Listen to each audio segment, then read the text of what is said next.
Nandini ice bag খালার মাথার উপর চেপে ধরল। তুমি একটু শান্ত হও খালা, দেখো প্রেশার এমনিতে বেড়ে গেছে, শেষে না একটা অঘটন ঘটে। কুলসুম বেগম ঝাড়া মেরে নন্দিনীকে তার থেকে সরিয়ে দিলেন। দাঁতে দাঁত পিষে বললেন, যা ঘটেছে তা কি কম? আমার পোলা আমারে ভুই লাগেছে 2 দিনের এক সেরি পাইয়া। যে পোলা ঘর থেকে বাইরে গেলে আমারে না কয়ে যায় না, সেই পোলা আজকে তুই ক, এটা কি কম অঘটন?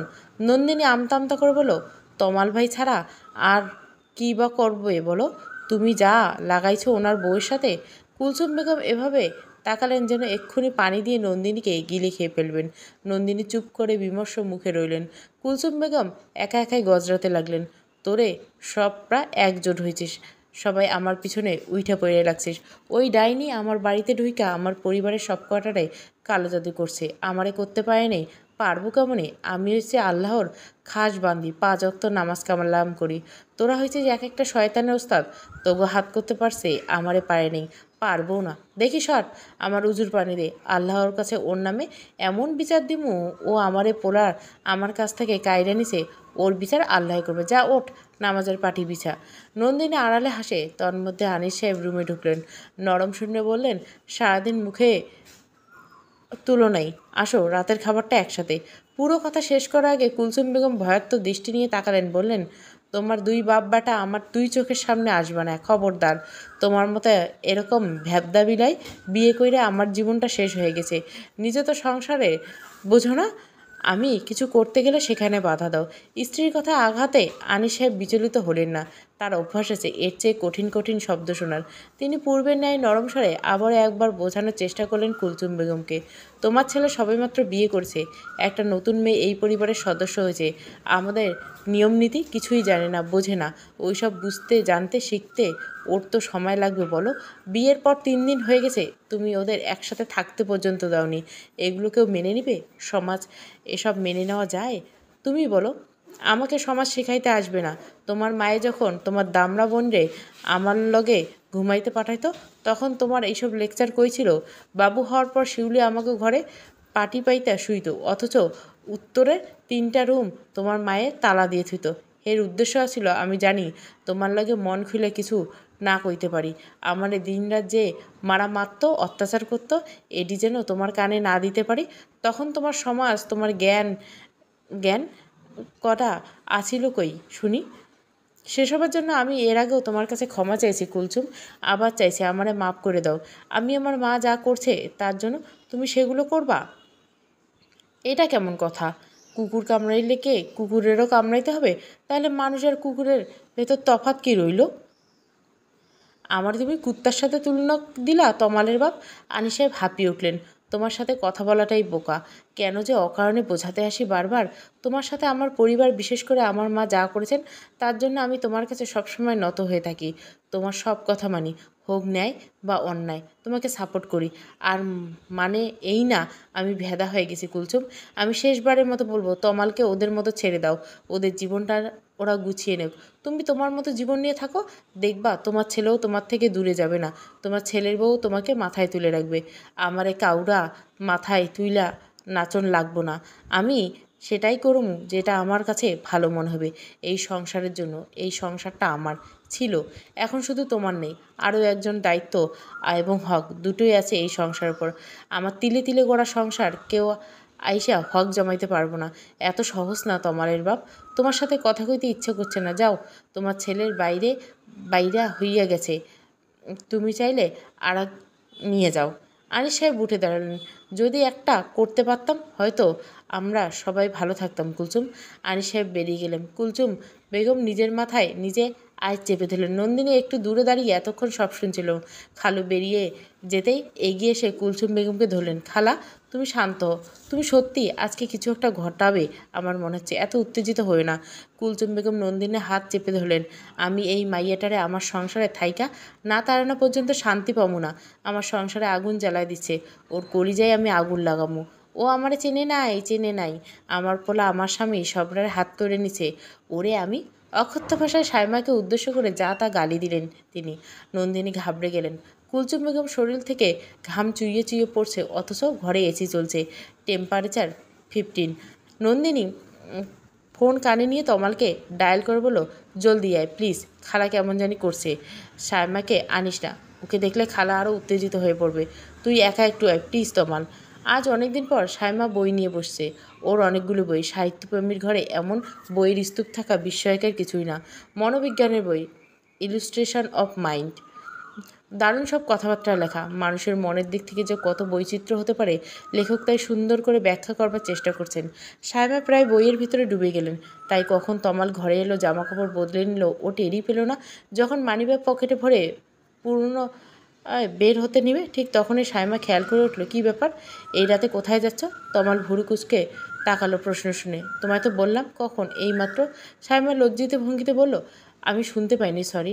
আসলে খুব মন দিয়ে কিছু পড়লে আমার সমস্ত ধ্যান ওতেই দিয়ে দেয়, পুরনো অভ্যাস। আর এই বইটা, আমি ওই বাড়ি যাচ্ছি। মাঝপথে তমালের কথাটুকু শুনে সায়মার সব উচ্ছ্বাস এক নিমেষে উবে গেল। সে যন্ত্রের মতো প্রশ্ন করলো, কেন? তমালকে অসহায় দেখালো আবার। নন্দু ফোন করেছিল, মায়ের অবস্থা নাকি খুব খারাপ, প্রেশার বাড়িয়ে একেবারে যাচ্ছে তাই অবস্থা। আমায় যেতে বললো সায়মা। সায়মা চটজলদি উঠে দাঁড়ালো। আমিও যাব, একটু দাঁড়াও, আমি 5 মিনিটে তৈরি হয়ে নিচ্ছি। না সায়মা। সায়মা বিস্ময় নিয়ে তাকালো। তমাল বিব্রত বোধ করছে, লজ্জা পাচ্ছে। সায়মা অপমান লাগলো। সে চুপচাপ নিজের জায়গায় গিয়ে বসলো আবার। বই খুললো, তবে পড়তে পারল না কিছু। চোখের দৃষ্টি ঘোলাটে হয়ে আসছে। তোমায় দেখে মা আরও উত্তেজিত হয়ে পড়তে পারে, আর ওখানে তোমার ভালো লাগবে না। তুমি এখানেই থাকো, আমি আসবো, একবার আসবো। সায়মা কিছুতেই বলল না, যন্ত্রের মতো বই খুলে বসে পড়ল। তমাল ওভাবেই বেরিয়ে পড়ল। সায়মার বাবা মা বার কয়েক জিজ্ঞাসা করলো, কোথায় যাচ্ছ, কী হয়েছে? রাত তো কম না, প্রায় 12টার কাছাকাছি। কাউকে কিছু বলতে পারল না তমাল। তড়িঘড়ি করে ব্যস্ততা দেখিয়ে বেরিয়ে পড়ল। সায়মার মা ঘরে ঢুকে দেখলেন মেয়ে কাঁদছে। তিনি ব্যতিব্যস্ত হয়ে বললেন, কী হলো শামু, কাঁদছিস কেন মা? আর জামাই বা এভাবে কই চলে গেল? কি হয়েছে আমাদের বল না রে মা, তোদের ভিতর কোনো সমস্যা হয়েছে নাকি? সায়মার মাকে দেখে অপ্রস্তুত হয়ে তড়িঘড়ি করে চোখের জল ভালো করে মুছে নিতে নিতে বলল, না মা, এমন কিছু হয়নি। ওর একটা জরুরি কাজ পড়ে গেল হঠাৎ করে। আমাদের বাচ্চা পেয়েছিস, হ্যাঁ, যা তা একটা বুঝ দিয়ে দিবি আর আমরা সেটাই মানব? সত্যি করে বল তো কী হয়েছে? আমি তোর মা, আমার থেকে লুকাবি? সায়মা মৃদু শ্বাস ফেলল। বলতে মন সায় দেয় না, আবার ভাবে কতক্ষণে বা লুকিয়ে রাখবে এসব। তার চেয়ে জানিয়ে দেওয়াই ভালো। পরক্ষণে মনে হলো তমালও নিজের চয়েস ছিল, বাবা মা কি ওর বিপক্ষে কথা বলবে? সায়মা সিদ্ধান্ত নিতে অসহায় বোধ করলো। এমন ভোঁতা মন ওর কোনো কালেই ছিল না। বিয়ের পর কি হলো, নাকি সংসার নামক বেড়াজালে একেবারে আটকে পড়ে সব মেরেই পরিবর্তন হয়ে যায়? সায়মা বলল, সমস্যাটা আমাদের ভেতর না মা, সমস্যাটা ওর মাকে নিয়ে। তিনি আমাকে একসেপ্ট করেননি, তমালের জোরাজোরিতে এই বিয়েতে মত দিয়েছিলেন। এখন সেই ঝালটা আমার উপর এসে পড়ছে। শুনতে অদ্ভুত লাগলো, আমি আরও এখন অবধি কোয়ালিটি টাইম স্পেন্ড করতে পারিনি। প্রথম রাতে আমাদের সাথে ওর মা ঘুমোতে এসেন, আর গতকাল রাতে ওর এক বোন সহ তিনি এসেছেন। সায়মার মা স্তব্ধ হয়ে গেলেন এসব শুনে। তিনি বিশ্বাস করতে পারছেন না, একে আদৌ সম্ভব? বাসর ঘরে কী করে ছেলে আর ছেলের বউয়ের মাঝখানে মা গিয়ে ঘুমায়? তুই এসব কী বলছিস মা? আমি তো কিছুই বুঝতে পারছি না। আমি এসব বুঝতে পারিনি, ভেবেছিলাম হয়তো সব কিছু ঠিক স্বাভাবিক। আমি ভাবছি, কিন্তু আস্তে আস্তে আমার কাছে সবটা পরিষ্কার। উনি সব খুবই ডমিনেটিং মা, উনি চান না তাই হবে। তমাল অনেক যুদ্ধ করছে, এই বিয়েটা করছে, কিন্তু তমাল ওনার কথা বাইরে সহজে যায় না। সেখানে ওনার মতামতের বিরুদ্ধে গিয়ে আমাকে বিয়ে করে ফেলছে। তিনি কিছুতেই এটা মানতে পারছেন না, তাই আপ্রাণ চেষ্টা করে যাচ্ছে আমাকে এসবের ফল ভোগ করতে। উনি আমার সঙ্গে যা নয় তাই ব্যবহার করে, এমনকি আমাকে জব করতে না করে দিছে। আমি জবে গেলে নাকি আরেকজনের সাথে ভেগে যাব। সায়মার মা বোবা হয়ে গেলেন। কি বলবে জবাবে ঠিক গুছিয়ে উঠতে পারলেন না। সায়মা বলে গেল ধীর স্বরে, তোমাদের কাউকে এসব জানাতে চাই না। যেহেতু ওকে বিয়ে করার সিদ্ধান্ত আমার ছিল, আমি তো ওকে চুজ করেছিলাম, অ্যান্ড তোমাদের সঙ্গে মিট করেছিলাম, তাই ভেবেছিলাম আমি হ্যান্ডেল করবো সব কিছু, তোমাদের জড়াবো না। বাট আমি এই মুহূর্তে অনেক ক্লান্ত বোধ করছি মা। তমালকে ওর বাসা থেকে ফোন করে বলা হয়েছে ওর মা সিক, ও যেন আসে দ্রুত। তাই তমাল চলে গেছে। আমি যেতে চাইছিলাম, আমাকে নিল না। আমাকে দেখলে উনি নাকি আরও উত্তেজিত হয়ে পড়বেন, তাই একবার ভেবে দেখো উনি আমার উপর কী পরিমাণ ক্ষোভ জমা করে রেখেছেন। না মা না, তুই আমাদের কাছ থেকে এগুলো লুকিয়ে রাখলে ব্যাপারটা আরও বাড়তো। আমি আর তোর বাবাকে বলছি, দাঁড়া, তমালের সঙ্গে সরাসরি কথা বলবো, ওর মায়ের সঙ্গে কথা বলবো দরকার হলে। আমরা বিয়ে দিছি তার মানে এই নয় তোর জীবন আলাদা করে দিয়েছি। ছোটোবেলায় যেমন তোর সব সমস্যা আমাদের মাথা ব্যথার কারণ হতো, আজও তাই। তুই একদম চিন্তা করবি না, আমরা আছি। সায়মাকে জড়িয়ে ধরল। ও ভুল ভেবেছিল, ওর বাবা মায়ের কাছে সন্তানরা কোনো কালে বোঝা হয়ে যায় না।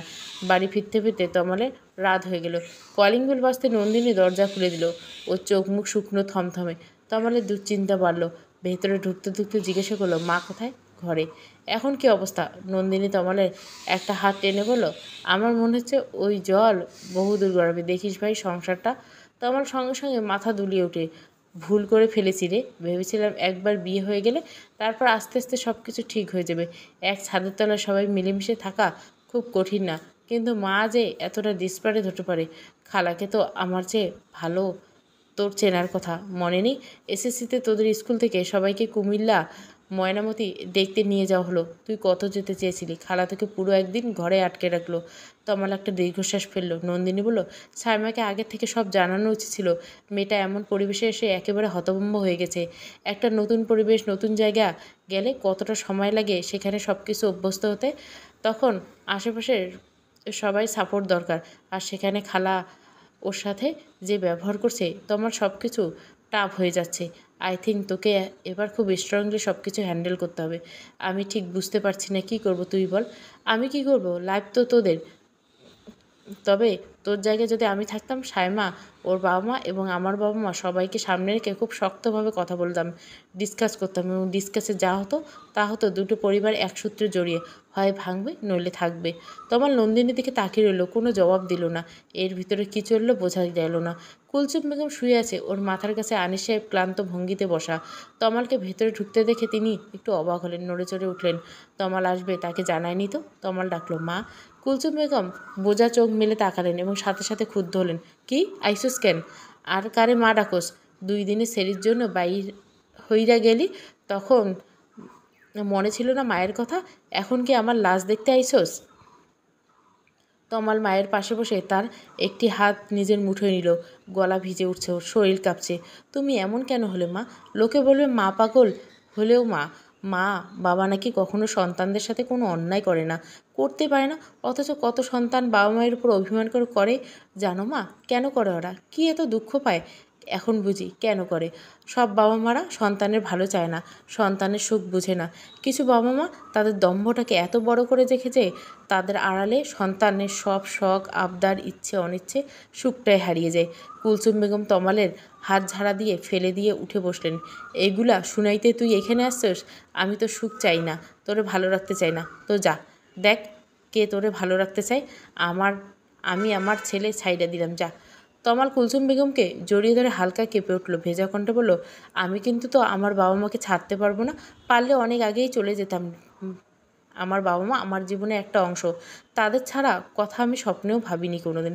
তাহলে ওরে ছাইড়ে দেই, আমি তোর অনেক ভালো জায়গায় বিয়ে দিব। তমাল তমাল কুলসুম বেগমকে ছেড়ে দিল। বিস্ময়ে হতবাক হয়ে মায়ের মুখ পানে তাকিয়ে রইল। কুলসুম বেগম বলছেন, তুই তালাক দিয়ে দেই।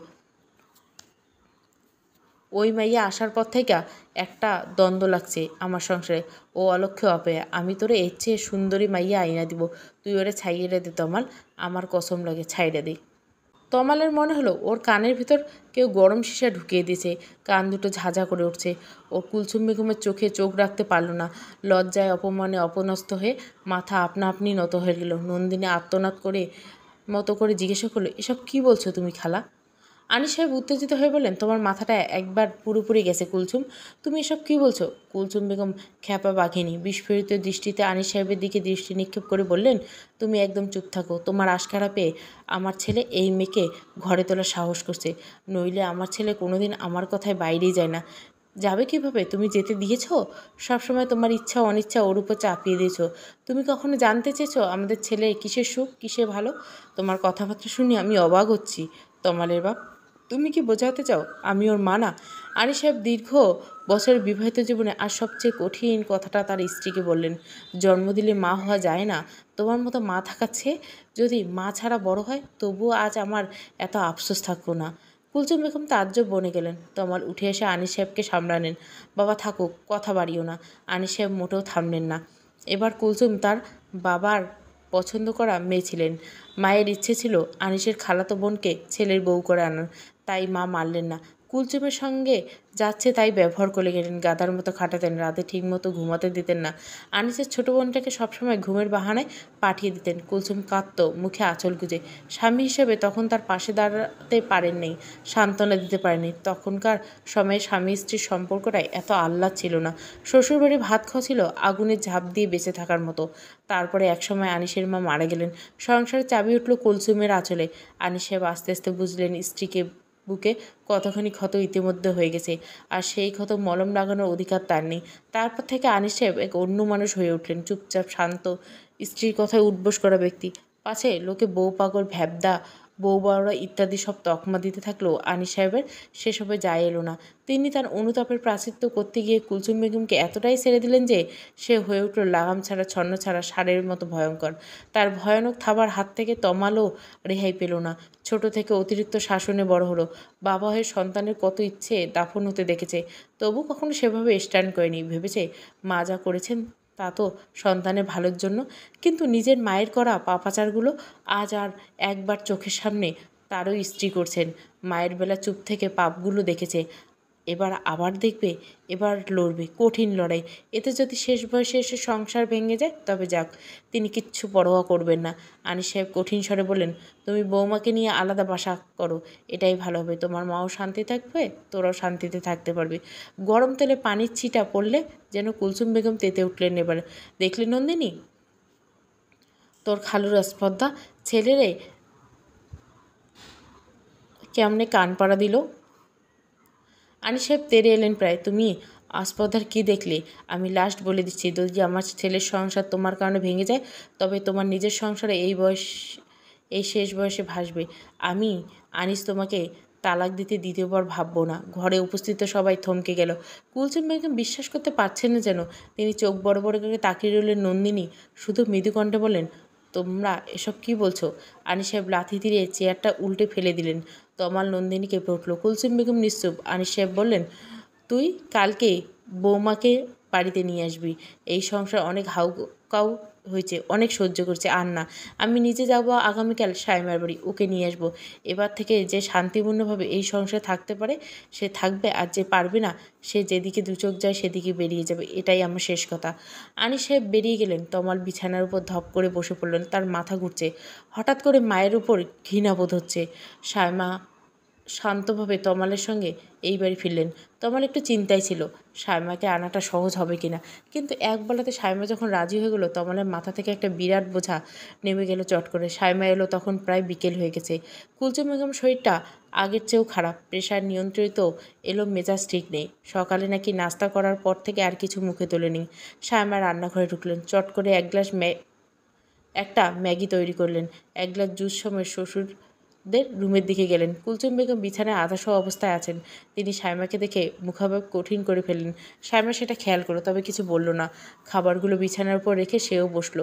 কুলসুম বেগম একটু অবাক হলেন। এই মেয়ের মতিগতি কিছুই তার সুবিধাজনক লাগছে না। আম্মা, আপনি আমার উপর রাগ হয়ে আছেন, কিন্তু খাবারের তো কোনো দোষ করেনি, তাই না? আপনি একটু কিছু মুখে তুলুন। এভাবে না খেয়ে থাকলে নিজে যদি অসুস্থ হন তবে আপনার সংসারকে কে দেখে রাখবে? সায়মার গলার স্বর মোলায়েম। কুলসুম বেগম ঝাঁঝালো করে বলেন, তুমি আছো না, এই সংসার দেখে রাখবা। এই সংসার তো তোমারই, তুমি যেমন চাইবে অমনি হবে। আমার পোলা, আমার স্বামী, সবাই তোমার আঙ্গুলের ইশারায় নাচবে। সায়মা মৃদু হাসলো এর প্রতি উত্তরে। আপনি কি কোনো খেলায় মেতেছি যে যে কোনো একজনকে জিততে হবে? কুলসুম বেগম থতমত খেয়ে এলেন। চট করে উত্তর দিতে পারলেন না। সায়মা এই সুযোগ বলে গেলেন, আমি এই পরিবারে একজন হতে এসেছি সত্যি, কিন্তু আপনার সংসার আপনার কাছ থেকে কাটতে আসেনি। আপনি আগেও যতটা মূল্যায়ন পেয়েছেন আজও পাবেন, আগামীতেও পাবেন। আপনার সংসার আমি কখনোই নষ্ট করব না আম্মা। তোমার ঢঙের কথা শেষ হলে এখান থেকে যাও তো। আমার পোলা, আমার জামাইয়ের মতো গরু পাও নেই যে মিষ্টি মিষ্টি দুইটা কথা বলবো আর আমি সব ভুলে যাব। শ্যামা মৃদু শ্বাস ফেলেন, হতাশ কণ্ঠে বলেন, আপনি আমাকে এত নেগেটিভ কেন ভাবছেন আমি জানি না। আমি আবারও বলবো, আপনি প্রতিদ্বন্দ্বী হতে আসিনি। আপনার মেয়ে না হোক, বান্ধবী হতে চেয়েছিলাম আম্মা। বিছানার উপর থেকে জুসের গ্লাসটা আছাড় মারেন ফ্লোরে, ভেঙে চূর্ণ বিচূর্ণ হয়ে যায় তৎক্ষণাৎ। শ্যামা চমকে উঠলেন। কুলসুম বেগম হিসেবে বলেন, আমি যতদিন বাইচে আছি আমার সংসার তোমার মতো কাল সাপড়ে এত সহজে গেলতে দেবো না, মনে রেখো। সায়মা বেরিয়ে গেলেন। নন্দিনী পরিষ্কার করে দিল সব কিছু। সায়মা রান্না করা কিছুই মুখে তুলল না কুলসুম বেগম। সায়মা রান্নাঘরে ঢুকে পুনরায় নিজের জন্য এক কাপ চা করে বড্ড মাথা ধরেছে। সে শুধু চেয়েছিল এই সব কিছুর একটা শান্তিপূর্ণ মীমাংসা হোক। সে এতদিন মানত ভালোবাসা এবং ভালো ব্যবহার দিয়ে পুরো বিশ্ব জয় করা যায়, কিন্তু আজ বুঝতে পারল কারো তেরা রক সোজা করতে হলে নিজের রগও তেরা হতে হয়। সায়মা চায়ের কাপ হাতে গুনগুনিয়ে বারান্দার দিকে এলো। তমাল বেরিয়েছিল, রাত করে বাড়ি ফিরল। কুলসুম এবং নন্দিনীকে দিয়ে রান্না করিয়ে অল্প একটু খেয়ে শুয়ে পড়ল। আনিস সাহেবও তেমন কিছু খেলেন না, ঘরে চলে এলেন। সায়মা বসে রইল সোফায়। তমাল এলে দরজা খুলে ওকে নিয়ে খেতে বসলেন। কুলসুম বেগম পানি খাওয়ার অজুহাতে একবার এসে ঘুরে গেলেন। দেখলেন সায়মা তমালের প্লেট থেকে মুরগির রানের টুকরোটা নিজের পাতায় নিয়ে নিচ্ছে। বলছে, আমার বাড়ি গিয়ে তুই ভালো মন্দ খাইছস, এবার তোমার বাড়িতে আমি ভালো মন্দ খাবো। তমাল প্রতিউত্তরে দাঁত কেলিয়ে হাসছে। কুলসুম বেগমের মাথায় রক্ত চড়ে গেল। ইচ্ছে হলো ঠাস করলে একটা দিয়ে দেন তমালে গাড়ি। গরু কোথাকার, নিজের ছোট টুকরো খেয়ে বউকে সোহাগ করা হচ্ছে। তোর সোহাগ তোর। কুলসুম বেগম মনে মনে অকথ্য কিছু শব্দ ব্যবহার করে আবার ঘরে চলে গেলেন। সায়মা ওনার মুখাবয়ব আর চোখে দেখে হাসলেন। মনে মনে বললেন, সবেমাত্র শুধু শাশুড়ি আম্মা, আপনি যদি বুনোয়াল হন আমি তবে বাঁকা তেঁতুল। ঘড়ির কাঁটা আজ 12টা। সায়মা বাতি জ্বালিয়ে বসে আছে। তমাল বিছানায় এপাশ ওপাশ করে আবার উঠে বসলো। বলল, বাতি নিভিয়ে শুতে আসো না কেন? সায়মা অল্প হাসলো। সবুর করেন স্যার, দরজায় টোকা পড়লো বলে। ঠিক তখনই দরজা টোকা পড়লো। ও তমাল, কি এক জ্বালা রে বাপ, খালি দরজা আটকায় রাখিস। কি এমন মধু তোর ঘরে? দরজা খোল, খোল দরজা। শ্যামা হাত ইশারায় তমালকে শুয়ে থাকতে দেখে নিজে উঠে গিয়ে দরজা খুলে দিলেন। হাসি মুখে বললেন, কে আম্মা, বলেন কি হয়েছে? আজ আবার আপনার দুধের শিশুকে নিয়ে কি দুঃস্বপ্ন দিচ্ছেন, নাকি আজকেও নন্দিনীকে এই ঘর ছাড়া ঘুম হবে না? পাশে নন্দিনী কাচুমুচু হয়ে আসেন। কুলসুম বেগম বিস্ময়ে হতবাক হয়ে গেছেন। সায়মা এভাবে দাঁড়িয়ে আছে, দরজায় যে তিনি চেয়েও ঢুকতে পারছেন না।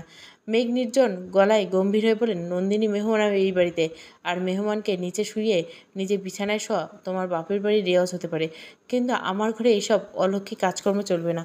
ও তাই নাকি? সায়মার ঠোঁটের হাসি চওড়া হলো আরও। আর আমার বাসরাত বিরেতে কাপেলদের রুমে দরজা খুটখাট করার রেওয়াজটা নেই আম্মা। এ সময় স্বামী স্ত্রীর একান্ত ব্যক্তিগত সময়, ওটা একটা ছোট বাচ্চা বুঝে। কুলসুম হাঁ হয়ে গেলেন। নন্দিনীর চোখ চমক খেলো।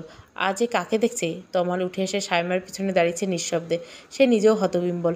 সায়মা কাটকাট জবাবগুলো ঠিক হজম করতে পারছে না। কুলসুম বেগম ঠিক ঠিক উত্তেজনা দেখাতে ভুলেই গেলেন যেন কোনো রকমে।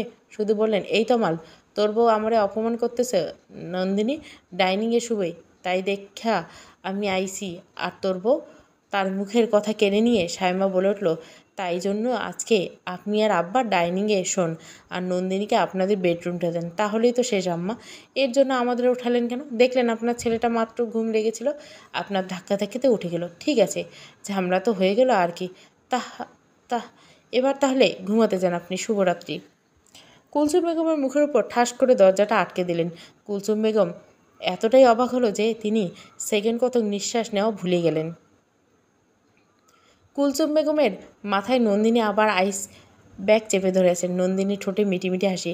সে তোড়জোড় চেষ্টা করছে হাসি আটকে রাখার, কখন যেন বেফাঁস হয়ে উচ্চ শব্দে বেরিয়ে যায়। এমন হলে খালা তাকে সকালে নাস্তার টেবিলে সার্ভ করলেও করতে পারে। ভদ্রমহিলার মেজাজ 404°C। কোলা ব্যাঙের মতো হা করে বার করে নিঃশ্বাস টেনে মাথার উপর থেকে আইস ব্যাগটা সরিয়ে নন্দিনীর হাত থেকে টেনে সামনে এনে বসালেন কুলসুম বেগম। তার গলার মতো অবিশ্বাস, কিছুতেই মানতে পারছেন না তার ছেলের সামনে ছেলের বউ এই ধরনের বেয়াদবি করলো। আর ছেলেও চুপচাপ দাঁড়িয়ে দাঁড়িয়ে দেখল। তিনি নন্দিনীকে জিজ্ঞাসা করলেন, আমি কি মারা যাইতেছি? আমার এরকম লাগতেছে কেন? নন্দিনী চিন্তিত বোধ করলেন, ভেতরটা ফেটে যাচ্ছে হাসির দমকে। এখন যদিও ভুলও তা একটু বের করা হয় তো কুলসুম বেগমকে দেখেন সাড়ে সর্বনাশ। সে যথাসম্ভব মুখটাকে গম্ভীর করার চেষ্টা করে বলল, আরে না না খালা, তুমি ওভার এক্সাইটেড হয়ে যাচ্ছ। প্রেশার আবার বেড়েছে, তাই জন্য এরকম লাগছে। তুমি দয়া করে রিল্যাক্স হও আর ঘুমাতে যাও। আমি এখানে বিছানা করে শুতে পারবো। আমাকে নিয়ে অযথা ভেবো না খালা। এই মাইয়া গুনে গুনে কয়দিন হইবে এই বাসায় আইছে? আমার সাথে কেমন করলো দেখলি তুই? আমি বলছি না ও আমার ছেলে তাবিজ করছে, আজকে প্রমাণ পাইলি? নইলে আমার তো আমার অপমান দাঁড়ায় দাঁড়ায় দেখে নন্দুরে, আমার তো সব শেষ। কুলসুম বেগম কেমন করে যেন গঙ্গালেন। নন্দিনী তাকে আশ্বাস দিয়ে বলেন, কিচ্ছু শেষ হয়নি, সবাই আগের মতো আছে। তুমি তাকে মেনে নিতে পারছো না, তাই ভাবছো এসব। তুমি শান্ত হতো খালা, অতিরিক্ত ভেবে ভেবে নিজের ব্লাড প্রেশার বাড়িয়ে কী লাভ? ওর বউ তোকে কামড়াচ্ছে না? কামড়াবে না? ও তোকে তাকে তার মতো থাকতে দাও, তুমি তোমার মতো থাকে, দেখবে সব ঠিক হয়ে গেছে। তুইও দেখি ওই ছেড়িটার হইয়া গির দোস্ত, তোকে সব কয়টা কী হয়েছে? আমার সংসার আমার থেকে ছিনিয়ে নিয়ে যাইতে চাস, আর আমি চাইয়ে চাইয়ে দেখবো? অবশ্য সংসার তুই কী বুঝবি, নিজেরটা তো ধৈর্য রাখতে পারিস নি। স্বামী সংসার ধৈর্য রাখার যোগ্যতা লাগে, এটাই সবার কর্ম নয়। কথাগুলো নন্দিনীর বুক চিরে বেরিয়ে এলো। কুলসুম বেগম মুখ ভেঙচি কেটে নিজের মাথায় নিজে আজ চেপে ধরলেন। যার নিজের সংসার নেই সে আমার সংসারে কি বুঝবে? আমারে আইসি বুঝ দিতে। নিজে যেমন মানুষের ঘাড়েও তেমন আমারে আমার সংসার ফেলাই এমন ঘাড়ে চড়াইতা বুদ্ধি দিতেছে। একটা 2 দিনের মাইয়া আইসা আমার থেকে আমার সংসার নিয়ে যাইব। আমার পোলা আমার জামাইয়ের হাতের ইশারায় উঠবো আর বসবো, আর আমি এসব চাইয়ে চাইয়ে দেখবো। এই খারাপ দিন আইসে আমার। নন্দিনী নিশ্চুপ উঠে বারান্দায় গিয়ে দাঁড়ালেন। কুলসুম বেগম সোফায় বসে একা একা গজরাতে লাগলেন। আকাশে আরও মেঘ জমছে। এই রাতেও স্পষ্ট বোঝা যাচ্ছে। থেমে থেমে বিদ্যুতের ছোট ছোট ঝলক দেখা যায় মেঘ চিরে। সেদিকে তাকিয়ে দীর্ঘশ্বাস বেরিয়ে আসে ওর। জীবন কত বৈচিত্র্যময়। একদিকে সে নিজের সবটুকু দিয়ে সংসারটাকে টিকিয়ে রাখতে চেয়েছিল, আর অন্যদিকে প্রাবণ, যার কারণে বিয়ের সংসার, এমনকি সামাজিক জীব হিসাবে বসবাস করার একটা ট্যাগ। পাবনের সঙ্গে কোনো সম্পর্কই ছিল না ঠিক, কিন্তু ফ্যামিলি রিলেটিভ হওয়া নন্দিনী ওকে আগের থেকে চিনত। কি সুন্দর হাসি খুশি মেজাজের ছেলে, সবসময় যেন ঝলমল করছে উৎসাচে। নন্দিনী শ্যামবর্ণের হলেও পাবন ধবধবে ফর্সা। ছেলে মানুষ এত ফর্সা হলেও তার চেহারায় মায়া থাকে না, লোকে এমনটা বলে, কিন্তু পাবন ভিন্ন। রাজ্যের মায়া যেন ওর দু চোখে। বিয়ের প্রপোজালটা পাবনদের বাড়ি থেকে প্রথম আসে। নন্দিনী খুশিতে সে রাত জেগে বসেছিল, আর একটু পরপর কেঁপে উঠছিল। তার 2 দিন পর একদিন পাবন ফোন করে বলল, কিরে বিচ্ছু, শুনলাম কোনো হ্যাবলার সাথে তোর বিয়ের কথাবার্তা হচ্ছে, আর সেই খুশিতে তুই নাকি নাওয়া খাওয়া সব ভুলে রাত জাগা পেঁচা হয়ে গেছিস। শোন, সেই হ্যাবলাই আমায় বলেছে তোকে বলতে, যদি বিয়ের দিন এসে দেখে না চোখের চারপাশে 1 মিলিমিটার ডার্ক সার্কেল পড়েছে, তাহলে এই বিয়ে তক্ষুনি ক্যান্সেল। নয়নদিনের 2 চোখ বেয়ে পানি গড়িয়ে কখন যে চিবুক ছিল টের পেল না। অতীতের এত মিষ্টি হয়ে গেল, মাখনের মতো নরম মোলায়েম। বরাবরে বেশ চঞ্চল আর পাজি স্বভাব ছিল বিধায় পাবন ওকে বিচ্ছু নামে ডাকত। সেসব দিন আজ কোথায় হারিয়ে গেল?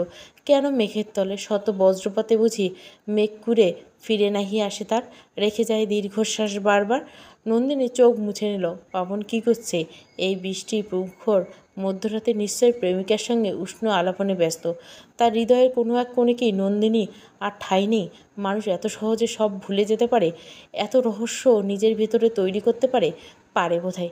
টিভি সিরিয়ালে অভিনয় সে তো শেখাতে বলি, আসল অভিনয় হচ্ছে বাস্তব জীবনে। এখানে ভালো না থেকেও প্রতিনিয়ত ভালো থাকার অভিনয় করতে হয়, যেখানে মরে যাওয়া সুপ্ত বাসনা হৃদয়ে লুকিয়ে হাজার বার নিঃশ্বাস টানতে।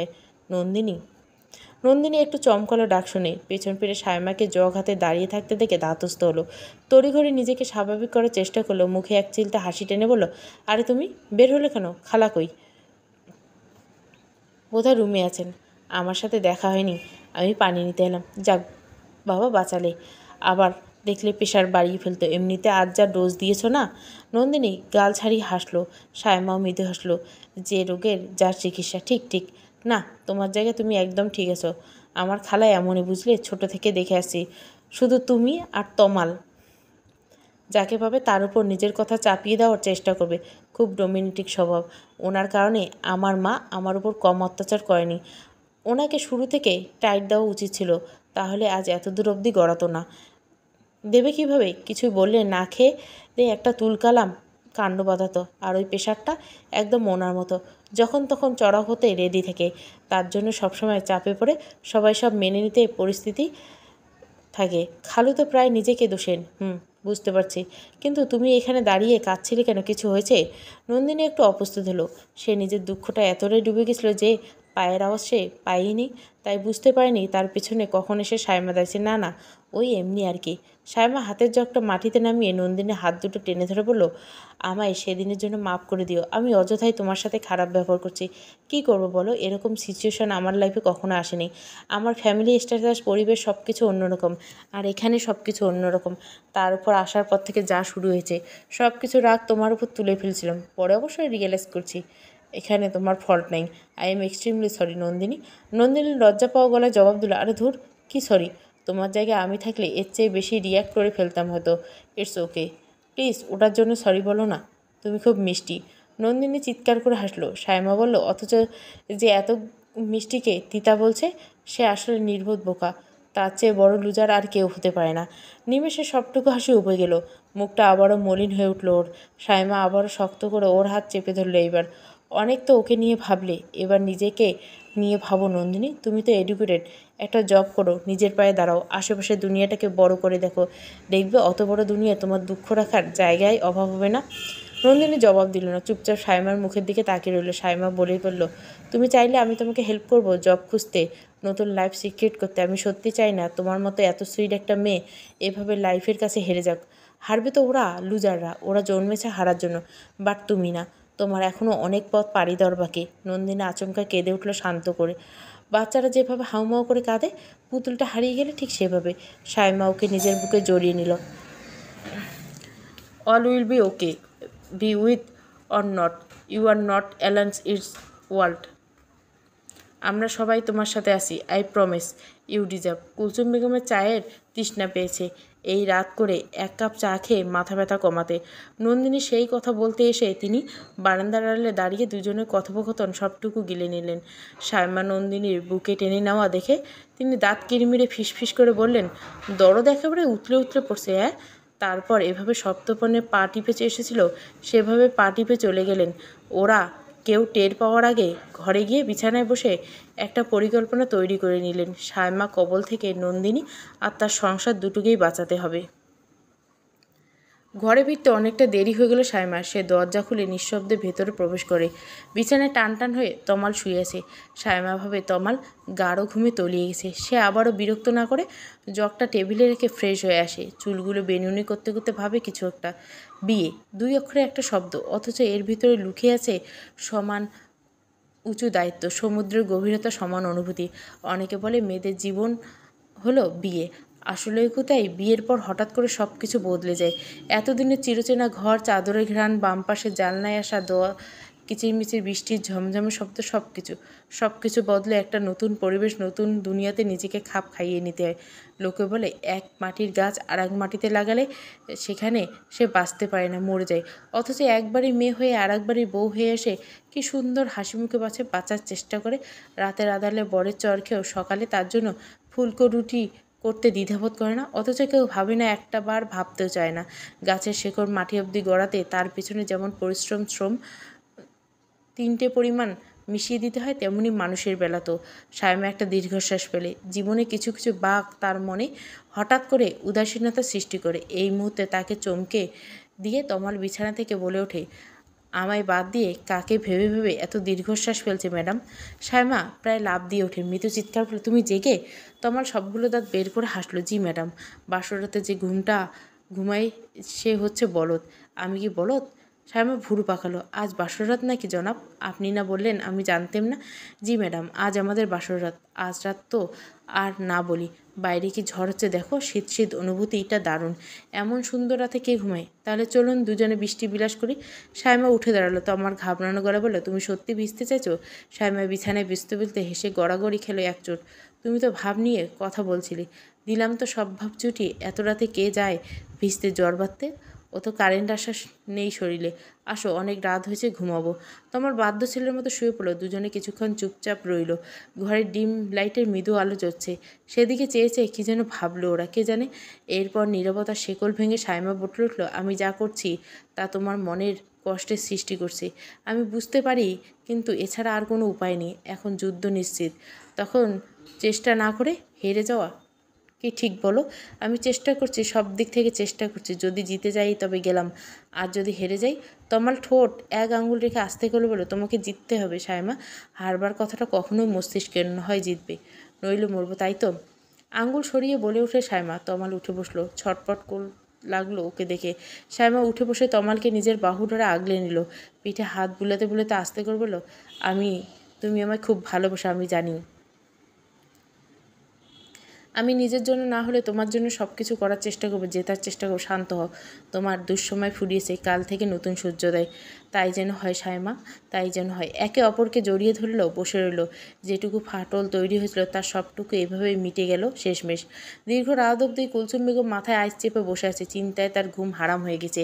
একটা 2 দিনের মেয়ে এসে কীভাবে তার এত বছর সংসার তার কাছ থেকে ছিনিয়ে নিতে পারে, সাহস করতে পারে, তিনি ভেবেই যাচ্ছেন। সেই সাথে পরিবারের সবাইকে মেয়েটার দিকে কী মুহে ঝুঁকে আছে, তাও বিস্তর হাতিয়ে কুল কিনারা করতে পারছেন না।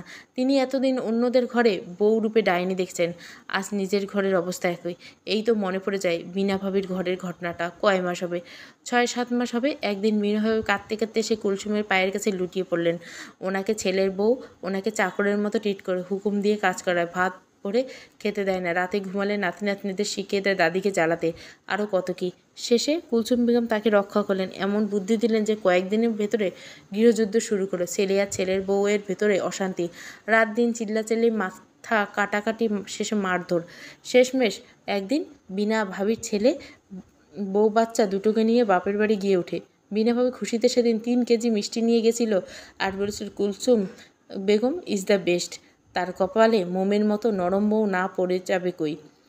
আর মোমের মতো নরম, সায়মাকে দেখলে মোম ধরানোর মতো আগেই গলে যাবে। কি দস্যি মেয়ে, বাপরে বাপ। তিনি একাই একাই গজরাতে থাকেন, ভাবেন এই খবর যদি আশেপাশে চাওয়া হয় তার একদিন ইমেজ পুরোপুরি ধ্বংস হয়ে যাবে। সবাই তাকে যে সম্মান, ভয়, শ্রদ্ধা তাকে দেখায়, তা কি আর দেখাবে? মোটেও না। এই ভেবে ভেবে তার ব্লাশ পিঠার বোধ হয় সমস্ত সীমা লঙ্ঘন করো। কুলসুম বেগম টিকতে না পারে বাথরুমের ঝর্ণা ছেড়ে তার নিচে কতক্ষণ বসে রইলেন। আনিসব ঝমঝম শব্দে জেগে উঠে স্ত্রী এহেন অবস্থা দেখে একটু বিচলিত করলে উপর দিয়ে ঠান্ডা ভাব প্রকাশ করলেন। একবার জিজ্ঞাসা করলেন, কী হয়েছে, শরীর খারাপ? তার উপর কুলসুম বেগম রেগেমেগে উত্তর দেওয়ার আগেই আবার বললেন, না ভালোই, রাতে গোসল করলে ঘুম ভালো হয়, করো গোসল করো। তারপর গিয়ে আবার ঘুমিয়ে পড়লেন। এবার কুলসুম বেগমের শ্বাসকষ্টের মতো হলো। তিনি আহাম্মকের ন্যায় অনেকক্ষণ বসে রইলেন। শীতল আবহাওয়াতে দীর্ঘ সময় পানি গোসল করে এসি ঘরে ঘুমানোর কারণে শেষমেশ গা কাঁপিয়ে জ্বর এলো। সেই জ্বর ছেড়ে যেতে যেতে বেলা গড়িয়ে পড়ল। উনি ভোরের পর বেহুশের মতো ঘুমাচ্ছিলেন। দুপুরের দিকে একটু চোখ মেলে তাকালেন। বাইরে তীব্র রোদ, শরীর ঘেমে একাকার, জ্বর ছেড়েছে। উনি উঠে বসেন, মাথাটা ভার হয়ে আসছে, ভোঁতা একটা যন্ত্রণা টের পাচ্ছে। হঠাৎ করে ওনার চোখ গেল একটা বস্তুর উপর, উবু হয়ে আছে ফ্লোরে, ঠিক মতো দেখতে পাচ্ছে না পেয়ে 2 চোখ বেয়ে আবার চমকে উঠলেন এবং চমকে উঠলেন রোজি ফ্লোরে ঘুমাচ্ছে। কিন্তু সে এখানে এলো কীভাবে?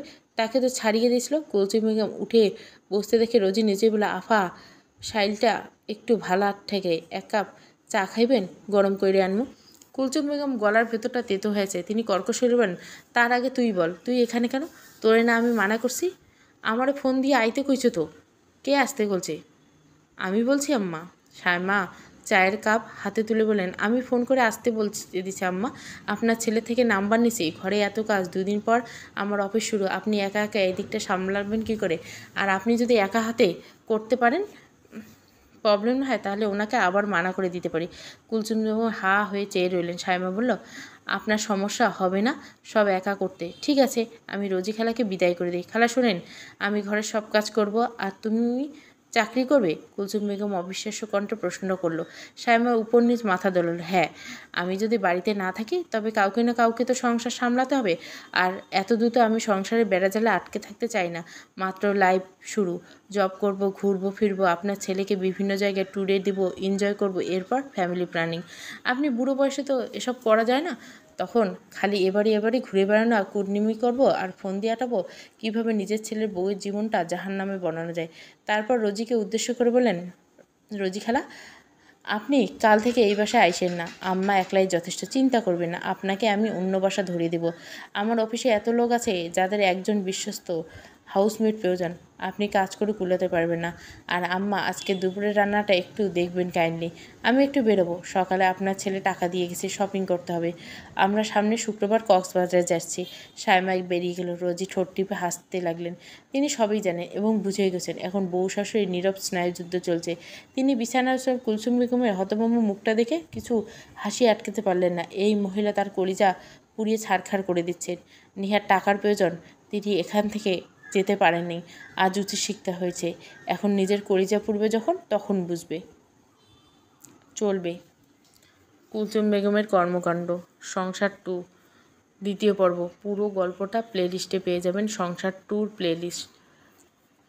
ভালো লাগলে অবশ্যই লাইক, শেয়ার এবং সাবস্ক্রাইব করবেন। Thank you for watching.